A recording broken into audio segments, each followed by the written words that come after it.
Chào quý vị và các bạn, chúng ta lại gặp nhau trong chuyên mục khám phá của Vietnamnet. Ở chương trình trước, chúng ta đã cùng nhau tìm hiểu về loài lợn rừng lớn nhất từ trước tới nay. Dường như những con quái vật đó luôn tồn tại song hành cùng với cuộc sống của loài người, cho dù chẳng mấy ai biết được hành tung bí ẩn của chúng. Vậy trong những câu chuyện khó tin ngày hôm nay, chúng ta sẽ khám phá điều thú vị gì mới đây? Sẽ là sinh vật kỳ bí nào nữa? Mời quý vị và các bạn cùng theo dõi. Nó cao to và đen thui. Nó đến từ địa ngục. Họ hàng của nó hình như có xuất xứ rải rác từ Australia cho đến tận dãy Himalaya. Thực tế nó là ai? Và liệu nó có phải là một thực thể bí ẩn thuộc loài người chúng ta? Có đúng là nó đang thực sự tồn tại bên cạnh cuộc sống của con người?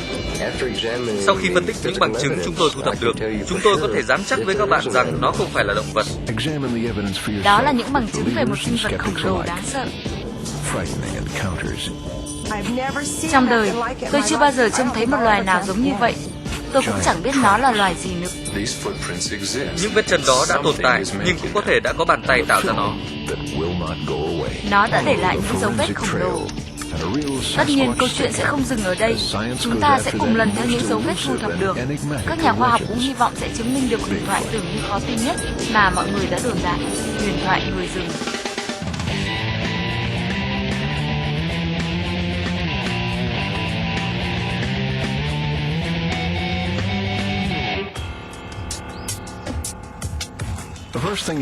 Điều đầu tiên bạn cần phải biết trước khi đi tìm kiếm người rừng rằng đây là một loài to lớn, sinh trưởng và phát triển với những bản năng vẫn còn sơ khai.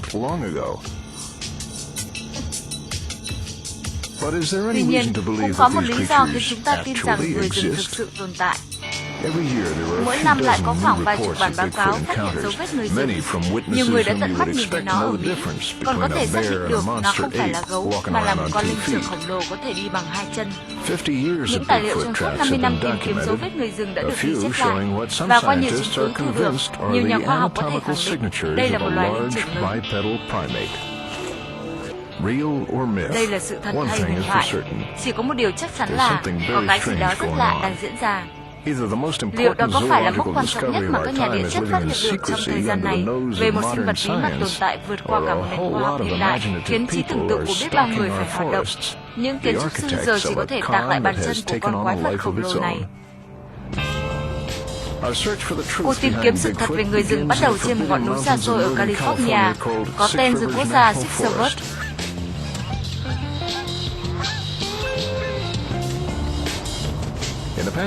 50 năm qua, đây là nơi được coi là nơi phát hiện ra dấu vết của người rừng nhiều hơn bất cứ nơi đâu trên thế giới. Trở lại năm 1958, một vài vết chân đã được phát hiện trên con đường chở gỗ ở một công trường xây dựng. Từ đó, huyền thoại về người rừng được mọi người đồn đại khắp nơi.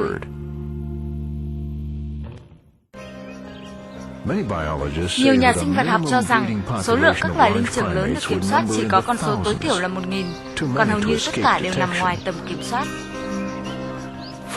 Người gác rừng này đã ở đây 20 năm quan sát ngọn núi, vậy mà ông cũng không dám chắc có người rừng ở đây. Còn những người tin vào sự hiện diện của người rừng đều cho rằng chúng không thể dễ dàng thay đổi tập tính sống, kể cả những người đã từng nhìn thấy nó.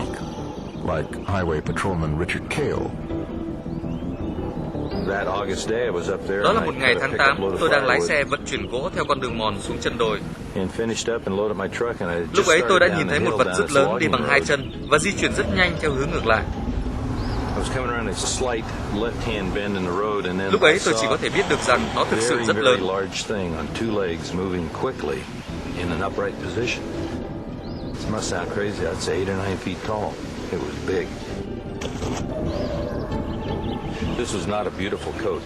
Đây không phải là một câu chuyện bịa đặt, mà đó thực sự là một điều bí ẩn. Tôi đã nhìn thấy một thực thể sống vô cùng đặc biệt, vô cùng ấn tượng. Tôi không biết mình đã nhìn thấy gì nữa. Tôi chỉ biết cái tôi không nhìn thấy. Tôi không nhìn thấy người, không nhìn thấy gấu. Chắc chắn không phải là gấu.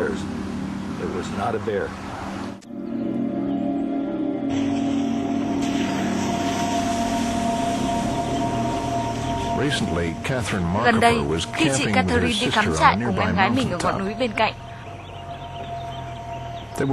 họ cũng nhìn thấy một vật không phải là gấu mà là một sinh vật thực sự làm họ hoảng sợ đến đó. Ở đó chẳng có ai. Tôi và em gái bỗng cảm thấy có một cái gì đó rất lạ. Nghe thì thấy thật buồn cười. Tôi cứ tưởng lúc đó mình nhìn thấy một con gấu đang tiến gần về phía đuôi xe của mình. Tôi nhòm ra ngoài cửa sổ và tôi đã nhìn thấy một sinh vật khổng lồ đang tiến lại gần. Đó là người rừng khổng lồ. Tôi chưa thấy một sinh vật nào lớn đến như vậy. Nó rất lớn, vai rất to. Trong đời tôi chưa bao giờ gặp cảnh tượng như vậy.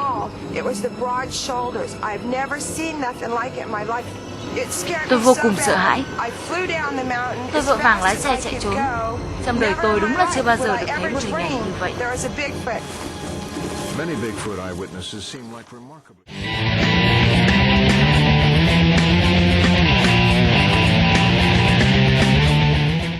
Many Bigfoot eyewitnesses seem like remarkably. Hầu như tất cả những người tận mắt nhìn thấy người rừng đều có những miêu tả giống nhau, nhưng có thể đó là những lúc họ quá sợ hãi và chẳng biết mình đã nhìn thấy những gì.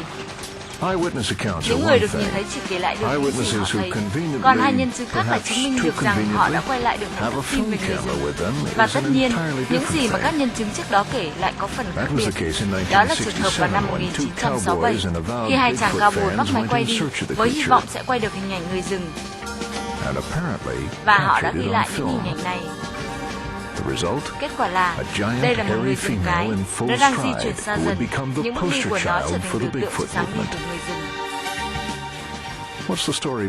rừng. Vậy còn chuyện gì ẩn sau những cảnh quay ấn tượng này?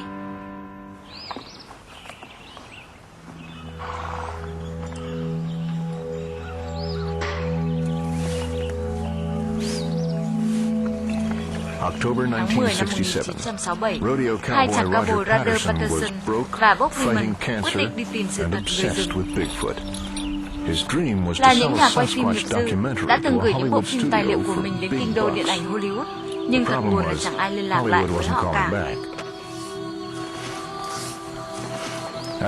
Sau khi kiểm tra máy quay, Roger và Bob tiến vào khu rừng hoang dã miền Bắc California với hy vọng sẽ thu hoạch được cái gì đó.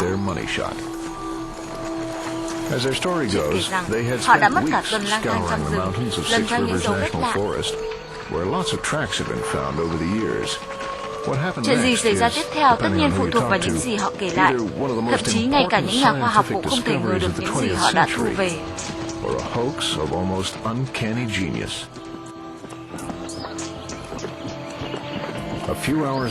Sau vài tiếng cưỡi trên lưng ngựa, Patterson và Gilman đã ngửi thấy một mùi lạ trong không khí.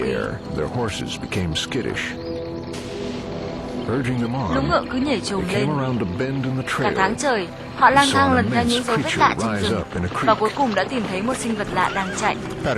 Ngựa của Patterson nhảy lên, hất anh ngã xuống đất.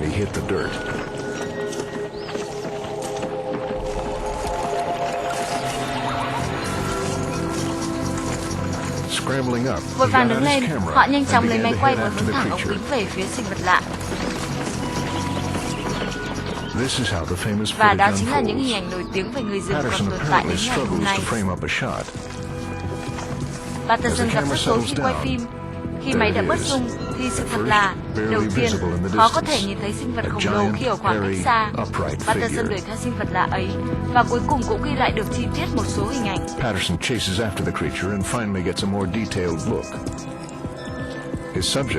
Nhân vật trong đoạn băng là một con cái. Nó đang cố chạy qua bãi cát và ngoảnh đầu lại nhìn. Đó là ảnh số 352. Nhìn rõ mặt có thể nhận thấy người rừng khổng lồ này giống với loài linh trưởng. Một phút ghi hình thế là đã hết. Nhưng Patterson và Gilman đã giữ kín bí mật này. Họ không muốn công bố với bất kỳ ai. Patterson qua đời vì bệnh ung thư năm 1912, nhưng những hình ảnh mà ông đã ghi lại vẫn được giấu kín. Hầu hết các nhà khoa học không biết đến đoạn phim này, nhưng rõ ràng đây sẽ là bằng chứng cụ thể nhất. Hãy phân tích lại đoạn phim một cách chi tiết. Nhưng trước tiên, chúng ta vẫn phải đặt câu hỏi, liệu người rừng là có thật? Nếu có thì nó tồn tại trên trái đất như thế nào? Nhiều nhà khoa học cho rằng nó là một loài linh trưởng khổng lồ, một loài linh trưởng đã sinh tồn, phát triển và để lại nhiều hóa thạch. Dù có nhiều nhân chứng khẳng định rằng mình đã từng giáp mặt với người rừng, thậm chí còn ghi lại được những thước phim về sinh vật này, nhưng cho đến nay chưa ai bắt sống được hay tìm thấy xác của người rừng. Tất cả vẫn hư hư thực thực. Câu chuyện về người rừng càng khiến nhiều người tò mò và sự xuất hiện của nó ngày càng thêm bí ẩn. Nhiều người cho rằng người rừng có mối quan hệ rộng rãi với các loài linh trưởng lớn sống rải rác trên khắp thế giới. Và trong trí tưởng tượng của con người thì nguồn gốc người rừng rất khác nhau. Hầu như tất cả mọi người đều biết đến nguồn gốc phát triển của loài người tiền sử trên hành tinh chúng ta. Ở Mỹ, họ được gọi là Sasquatch, ở Australia là Iami, ở Borneo là Maya. Còn ở Mông Cổ và Nga thì là Almaty. Một vài nhà khoa học Nga còn gọi nó là Neanderthal. Tuy nhiên, người rừng được biết đến nhiều nhất với cái tên Yeti. Năm 1951, một nhóm nghiên cứu trên đỉnh Everest đã phát hiện ra những vết chân bí ẩn trên một đoạn đường ước tính dài đến gần 60 km. Ngay lập tức, thông tin và hình ảnh về những dấu chân khổng lồ này đã được đăng tải trên tờ thời báo của Anh. Và từ đó, câu chuyện về người tuyết cũng ra đời. Nhưng những cuộc tìm kiếm điều tra vẫn không thu được kết quả gì. Những vết chân trên tuyết vẫn được mọi người nhắc đến. Còn hình dáng về người tuyết khổng lồ thì vẫn tắc vô âm tín. Liệu đây có phải là một kỷ nguyên mới về những người có vết chân khổng lồ ở Bắc Mỹ hay không?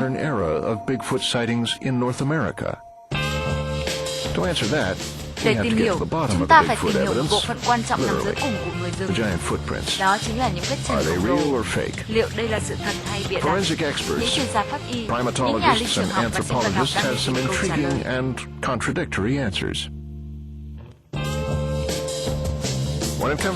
Vết chân của người rừng được tái tạo lại vô số ở đây, con số lên tới hàng trăm, thậm chí là hàng nghìn. Rộng có, dài có, 5 ngón có, 3 ngón có, 6 ngón có. Chỉ một điều là tất cả đều được tạc ra, và tất nhiên là mất khá nhiều thời gian để hoàn thiện.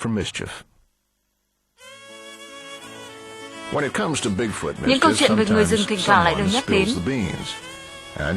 Năm 2001, tại ngọn núi Cascade ở Washington, nhiều câu chuyện kể lại rằng ở đây là nơi trú ngụ của một cộng đồng lớn người rừng.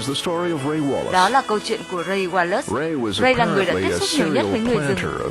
Vào những năm 1950, khi ông và gia đình mình sống ở miền Bắc California, ông đã phát hiện ra dấu vết của người rừng trên một trong những công trình xây dựng của ông. Chuyện cứ thế tiếp diễn.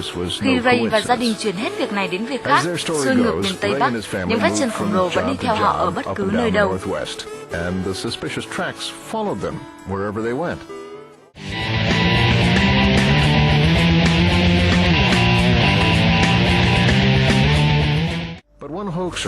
Nhưng nhắc đến những người đã tìm hiểu về người rừng, phải kể đến một người.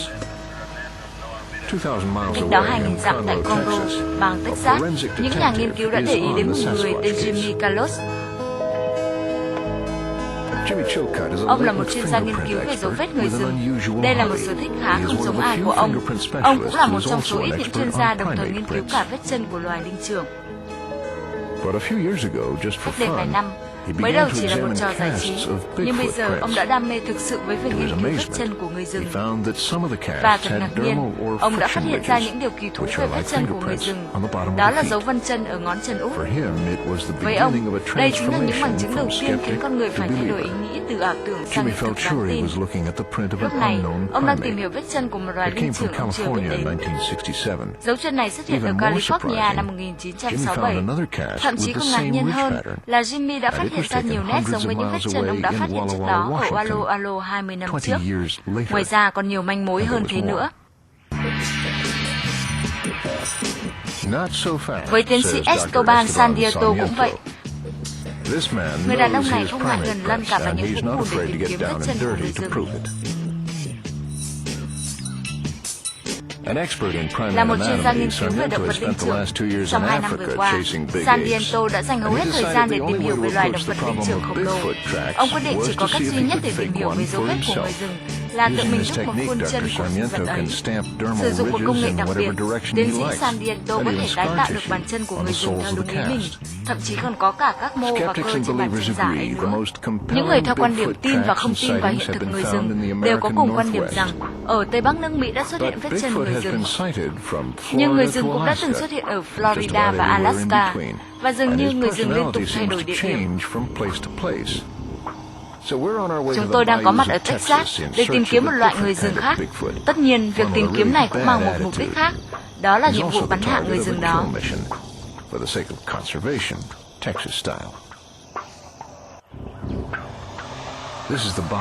Đây là vùng đầm lầy nằm ở tận cùng Texas, tiếp giáp với bang Louisiana.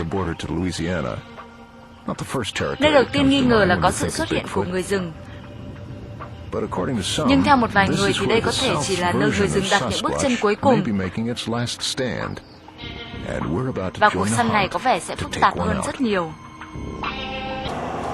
Chester Home là người sưu tầm những con thú đặc biệt, mặc dù đó chỉ là những xác chết người bông, nhưng đó lại là niềm đam mê của anh. Ông và nhà nghiên cứu về người rừng Chris Steven hy vọng rằng một ngày nào đó, trong một cuộc hội thảo, họ sẽ chứng minh được sự có mặt của người rừng. Thời gian không còn nhiều, việc tìm kiếm người rừng có bằng chân 5 ngón của họ có lẽ sẽ phải thay bằng người rừng chân 3 ngón. Họ hy vọng sẽ phát hiện ra được một môi trường sống của người rừng ở phía Nam. Dưới chiều, Chris cùng hai cha con nhà Chester bắt đầu công việc tìm kiếm của mình. Ai cũng chăm chú quan sát, nhưng liệu họ có biết rằng người rừng cũng đang theo dõi họ?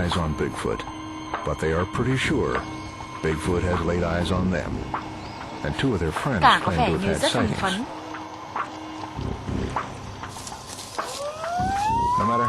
Người rừng có thể nguy hiểm như thế nào, với họ vẫn còn là điều chưa ai dám chắc.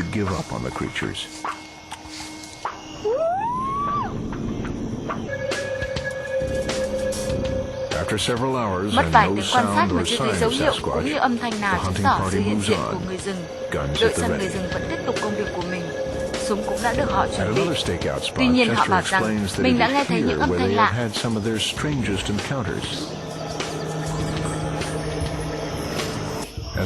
Sau vài tiếng đồng hồ không thu được kết quả gì, những kẻ đi săn đang tiến sâu vào vùng mà có lẽ họ sẽ trở thành những kẻ bị săn. Có một điều kỳ lạ đã buộc họ phải rời thuyền. Họ đã quyết định đi bộ và tin chắc rằng người rừng đang ở đâu đó quanh họ. Họ quyết định cắm trại tại đây và chờ bình minh lên. Người rừng đã không xuất hiện trong cuộc hành trình của những tay thợ săn này. Có thể nó đã không biết được rằng nếu chấp nhận hy sinh mình thì nó sẽ cứu được họ hàng của nó. Chester vẫn đang tìm kiếm. Tạm biệt huyền thoại người rừng ở phía Tây Bắc đến người rừng ăn thịt ở Texas. Chúng ta sẽ đến một địa điểm mới có thể là nơi lưu trú của người rừng. Mỹ và Canada được coi là xứ sở của người rừng. Thế nhưng với những người không tin vào câu chuyện người rừng thì đây chỉ như một chiêu để thu hút những du khách tò mò. Liệu chúng ta có thể tin vào sự xuất hiện và tồn tại của người rừng bên cạnh cuộc sống của loài người khi mà hình ảnh về người rừng vẫn còn là một câu chuyện đầy bí ẩn? Trên ngọn núi mù sương này, người rừng dường như lại có một cuộc sống khác, cuộc sống bên cạnh con người. Chị Bly Janet nói rằng mình đã lớn lên trong cộng đồng người rừng, những kẻ đã có mặt ở đây 60 năm trước, cùng thời với ông nội chị. Nghe có vẻ như đây là một câu chuyện không tưởng, nhưng người khách của chị, một nhà nghiên cứu người Nga tên Igor Buset lại tin câu chuyện này của chị. 50 năm trước, Igor là một trong số những người nghiên cứu về động vật linh trưởng, loài động vật đã tiến hóa thành loài người ngày nay. Khi nghe được câu chuyện của Janet, ông đã đến Mỹ để điều tra.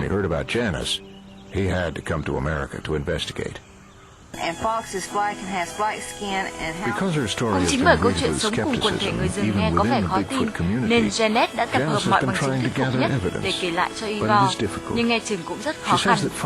Chị ta bảo rằng người rừng có kích thước to bằng con lạc đà đã ghé thăm nhà của chị.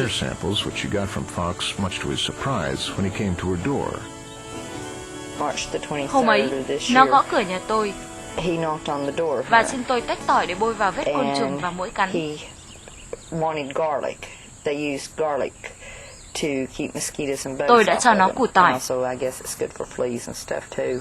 But anyhow, he asked for garlic, and I asked him if he wanted powdered garlic, and he said no, he wanted the clove, and I happened to have some.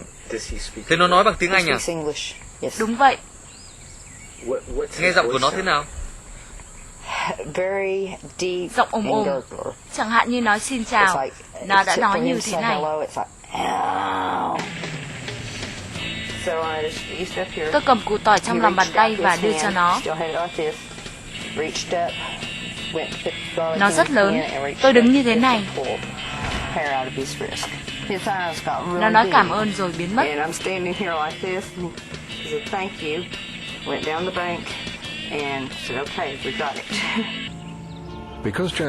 Bởi Janet nói rằng mình đã tận mắt chứng kiến gia đình nhà người rừng sinh sống trong môi trường hoang dã, nên cô đã trở thành nhân vật quan trọng giúp các nhà khoa học tìm hiểu khả năng sinh tồn của sinh vật này. Janet cũng bảo rằng cô đã tận mắt chứng kiến cảnh người rừng đi săn. Nhiều người bảo rằng Janet đã được sống trong một thế giới ảo tưởng tuyệt vời, nhưng với cô, người rừng là sự thật. Chúng rất thông minh. Nếu những thước phim này là thật, thì sinh vật đặc biệt trong phim đã khiến mọi người không khỏi chú ý và tranh luận từ hơn 30 năm nay.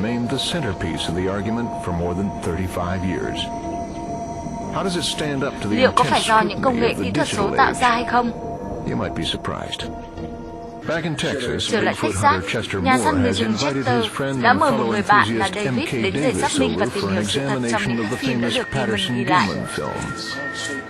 David đã sử dụng công nghệ quan sát bầu trời của các nhà thiên văn để phân tích những hình ảnh trong phim. Tiến sĩ Jeff Meldrum đã tính toán tỷ lệ và hình ảnh trong phim. Sau khi đọc bản phim, ông cũng có cùng một kết luận, những hình ảnh này có thể không phải là sự thật.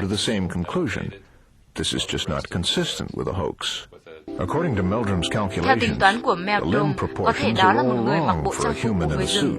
Đôi tay dài ngang với chân. Tất cả những chi tiết này trông hoàn toàn có lý.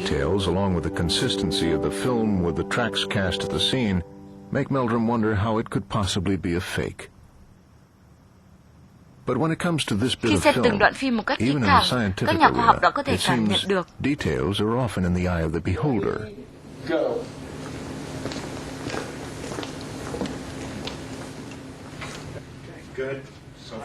Tiến sĩ Dr. Daniel Schmidt is là an chuyên gia expert phân in tích using hình ảnh để video tìm hiểu sự analysis chuyển to động của understand thực thể. animal Tiến locomotion. sĩ David Daiglin, Dr. một David chuyên gia nghiên Daiglin, cứu động the vật one hoang dã, wired sẽ for thể hiện motion, những bước is an đi của người rừng. anthropologist.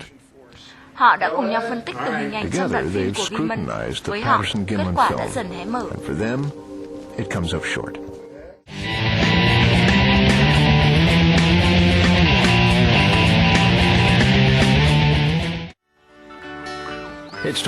Chúng ta sẽ quay trở lại ngọn núi Cascade ở Washington, nơi mà nhà quay phim về người rừng đã lớn lên. Nếu những thước phim đó là có thật, thì sẽ có 3 nhân chứng. Thứ nhất là ông Patterson đã chết. Thứ hai, Buck Gimon thì lại không nói gì. Vậy câu hỏi đặt ra là, ai là người đã mặc bộ quần áo người rừng? Nhiều người khẳng định họ biết người thứ ba. Có thể đó là Bob Hernomer, một chàng thanh niên thường cưỡi ngựa với Patterson và Gimon. Có thể năm 1967, anh ta chính là người đã mặc bộ quần áo người rừng để Gimon quay phim. Quanh vùng có rất nhiều câu chuyện kể về Bob, và tất nhiên là về dáng đi của anh ta.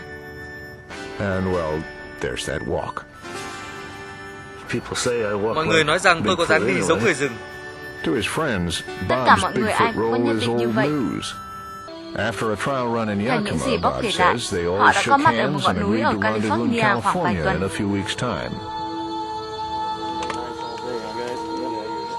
Họ đang ở đúng khu vực được cho là người rừng xuất hiện.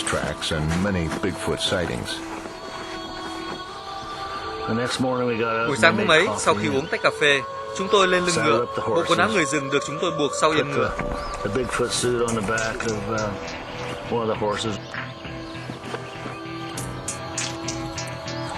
Đi được một khoảng gần 1 cây số, chúng tôi đã chọn được địa điểm thích hợp để quay những bộ phim về người rừng.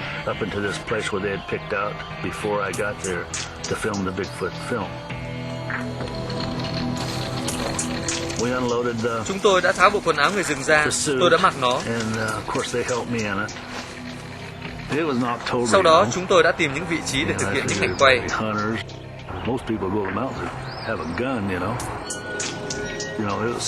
Vì phải bó mình trong bộ quần áo to đùng và nóng bức, nên tôi chỉ có thể liên lạc bằng dấu hiệu.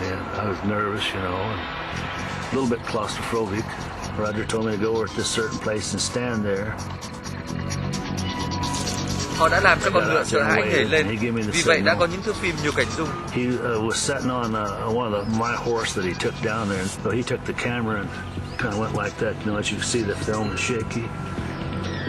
Tôi bắt đầu tiến ra giữa, tôi vừa đi vừa ngoái lại nhìn.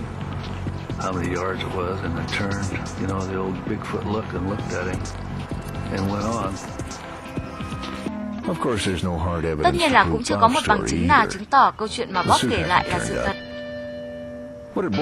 Cũng có thể người quay được những thước phim này là một người may mắn. Và cũng có thể đó là một món quà mà tạo hóa đã ban tặng cho họ. Cuối cùng, các nhà khoa học vẫn chưa thể chứng minh được điều gì. Có người tin, có người vẫn không tin vào sự tồn tại của người rừng. Ngay cả bản thân chúng ta cũng khó có thể tìm ra được lời giải đáp hợp lý nhất. Chẳng có cách nào để có thể chứng minh rằng có một sinh vật khổng lồ đang tồn tại trên hành tinh của chúng ta. Chúng ta phải đặt một câu hỏi là nếu có sinh vật như vậy đang sinh tồn thì tại sao chúng ta lại không thấy chúng? Tôi chẳng thấy có bằng chứng thuyết phục nào cả để có thể làm động lực thúc đẩy tôi đi tìm kiếm sinh vật khổng lồ ấy. Nhiều nhà khoa học đang cất công tìm kiếm và điều tra dấu vết của người rừng, nhưng với một số người, điều này đối với họ tựa như mò kim đáy bể vậy. Thiên nhiên kỳ diệu luôn đem lại cho chúng ta những bất ngờ thú vị, luôn buộc óc sáng tạo và trí tưởng tượng của con người phải hoạt động. Dù câu chuyện về người rừng có là thật hay không đi chăng nữa, thì hy vọng rằng chương trình khám phá ngày hôm nay đã đem lại cho quý vị và các bạn những giây phút thực sự thú vị. Hẹn gặp lại quý vị và các bạn vào những câu chuyện khó tin lần sau. Xin chào và hẹn gặp lại!